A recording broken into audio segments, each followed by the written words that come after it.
যতটা উদ্বিগ্ন তার থেকে বেশি অবাক। উনি এই ধরনের কথা কেন বললেন, আমি এটার কোনো কারণ খুঁজে পাই না। আমি কোনো অবস্থাতেই মনে করি না যে ভারতের সাথে আমাদের কোনো যুদ্ধবিগ্রহ হওয়ার সম্ভাবনা আছে। উনি এটা কি তার নিজের দেশের কনজাম্পশনের জন্য বলেছেন কিনা সেটা আমাদের বুঝতে হবে।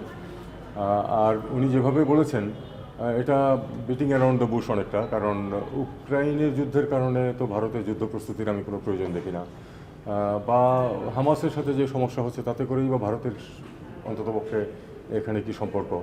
আর এর সাথে ইউক্রেন এবং হামাসের সাথে বাংলাদেশ কী করে তুলনীয় হয় এটাও আমার বোধগম্যতার বাইরে। আমি কোনো নিজার্ক রিয়াকশন দেখাতে চাই না। আমরা অবশ্যই এটা দেখব যে উনি কেন এরকম কথা বলেছেন। আমি এখনও মনে করি যে এটা উনি তার নিজস্ব অভ্যন্তরীণ কনজাম্পশনের জন্য বলেছেন।